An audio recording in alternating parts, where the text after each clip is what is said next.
Hello everyone, welcome to my YouTube channel Love for Intuitive Astrology. So today I will talk about the natal placement of Neptune conjunct the Ascendant. And this conjunction is especially felt when it's between 0 and 5 degrees. So you can either have Neptune slightly in the 12th house or slightly in the first house. And let's discuss a little bit what it means to have this placement, your looks, and the lessons you need to learn, right? So your ascendant is kind of what you were born with. It's kind of what is presented on the outside as well. So this is your ancestral line. And when Neptune is on the ascendant, it means that you are coming from an ancestral line which has mediums, psychics. It's a spiritual ancestral line, okay? At the same time, because let's look at Neptune first. Neptune rules Pisces, right? It rules the 12th house. This is all about creativity, it's about compassion, it's about spirituality. And Neptune can be two things. It can either be very, very connected with the universe, connected with the collective, with other people, or it can be very lost. And it's often either or, right? And the only way to strengthen Neptune is to dive into spirituality, whatever that means for you. Okay, this could be acting it out in creativity, you could be doing volunteering work, but something that connects you to something higher than yourself. Call it God, call it the universe. That's really going to help you, okay? And when Neptune, because Neptune craves oneness, it's ruling the last house of astrology. And this is the last piece of the puzzle. This is where you want to become one with the universe, where you feel connected to everyone and everything. And that's why people who have Neptune conjunct the ascendant are so sensitive. This is their outside persona, right? This is how people perceive them. And actually, with Neptune, it's creating illusions, it's creating fogginess. So it's very hard to understand who are these people. So if you have this placement, you sometimes get that people project things onto you, and you're like, why? Why are you doing that? Because it's really hard to grasp you. You have this kind of chameleon-like quality. You're able to adjust to different scenarios according to the people that you're hanging out with. So it's because you're so sensitive. And sometimes you don't even know where's the boundary. Where are you? Where are other people? What are your energies? What are their energies? So it can be a bit of a confusing placement. And what happens when you're not connected and you don't take time to recharge and reconnect to yourself?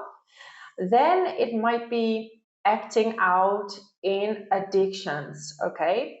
And addictions are purely because suppressing emotions.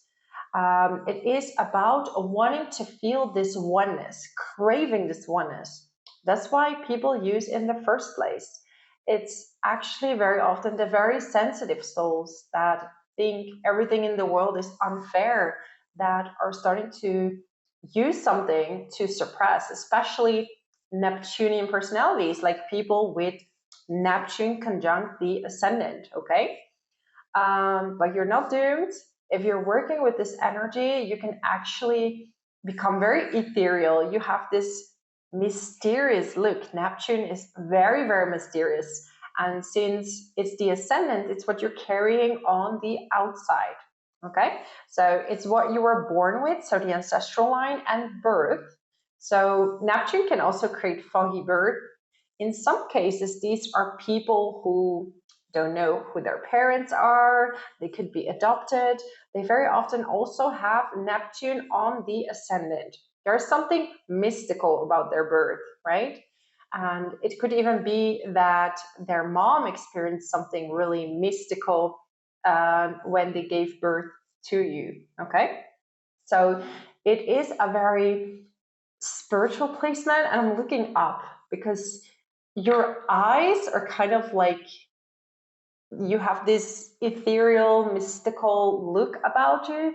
So people can feel very, very drawn to you. They really want to know what you are about, what are you thinking, and you could actually be thinking nothing, and people think there's something really deep going on. It's quite funny. People are very curious to hear what you are thinking, and you might actually take your time before expressing yourself. And it could even be that you're like half of the story and you forget what you were saying. Like, what did I say actually? What was I saying? Oh, yeah. So it's about sometimes you get lost in your words, and it's a momentary, like a temporarily disconnect. You suddenly can zone out of a conversation that you're having with people, and you don't know what the conversation is about. So the zoning out is really Neptunian, okay? So don't feel guilty. It's gonna be quite hard for you to pay attention to something for a really long time unless you feel connected to it. If you're not connected to a certain conversation or subject, it's gonna be hard to focus for you, okay? So zoning out, but you have this mystical look, these dreamy eyes, okay? And sometimes even like kind of zoning out, and it looks to people like you're uninterested. So they might tell you like, hey, pay attention. Why don't you look interested? So it can do two things. Like I said, it can make people very curious about you. And sometimes they're a bit triggered because they're like, are you even paying attention to me? Are you paying attention to what I'm saying? You have this very creative mind. And especially if you're tuned in, if you're meditating a lot, you can definitely create beautiful artwork. Some of you are expressing it also on the outside. So you might be very creative with your looks, like expressing different kind of looks, changing hairstyles, changing outfits, yeah, or even dressing up a little bit fairy, very hippie like, very soft. It can also be a very soft energy. So even if you're masculine, like people feel very drawn by you. Like you, it's not like you are feminine, but you can have these nurturing qualities, and women actually can really like that about you. So you could have people like really women, or depends what you're attracted to, but people can be really drawn to your like compassionate qualities, because when your heart is in something, it's really with that person, right? But the problem is that you are becoming almost one with that person. That's why you're able to read people so well. Like you're naturally very psychic, very intuitive, but sometimes you're picking up like everything like a sponge. So you go to work, you come home, you feel so overwhelmed, and you don't know what are your emotions, what are those of other people. So you need time alone to really figure out, what is my emotion and what is that of other people. And the problem is, if you're meeting the wrong people, this could lead into deception. Okay, you can be easily deceived by people, but also, let's not mistaken, you can also very easily deceive people because you have a chameleon like and a mask that you can put on.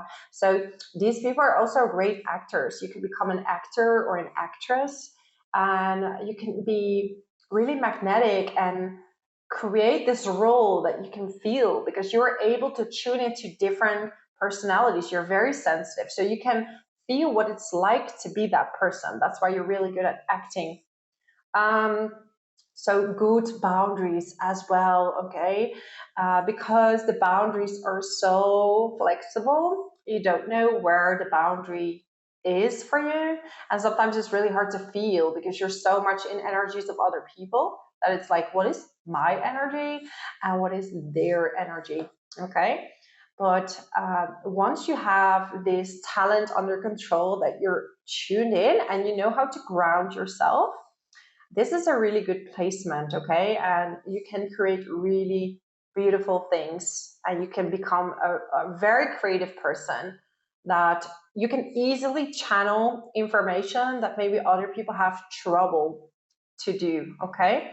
So this is a gift that you've been given by birth, but it's really up to you how you're dealing with this gift, okay? So there is a tendency to not know, like, who am I? I'm a bit lost. Sometimes you can feel a bit lost.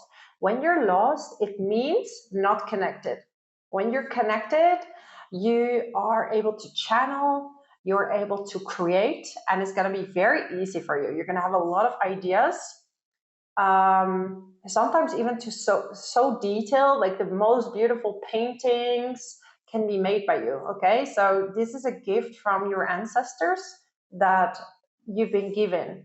Okay, and remember that when you're feeling lost, that the only thing you have to do is really ground yourself, put your bare feet in the ground, meditate.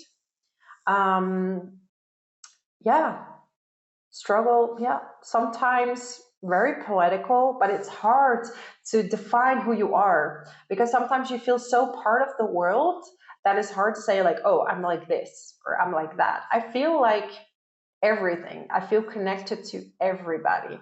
And there's nothing wrong with that, as long as you're not losing a sense of yourself, and also that you take care of yourself, because maybe you have such an, like, almost a vibe of oneness that you forget to take care of your body. Okay, so you need to make sure that you eat well, that you ground well, and that you're eating well, that your body is nurtured. Okay, because Neptune doesn't care so much anymore about these things. It's like, I just want to be one with the world. I want to feel one with the tree and one with nature. That's the deepest desire.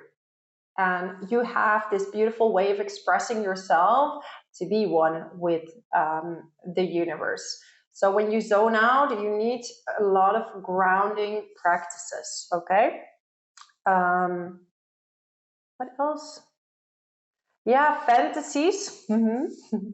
Neptune likes fantasies. It likes to create an utopian world.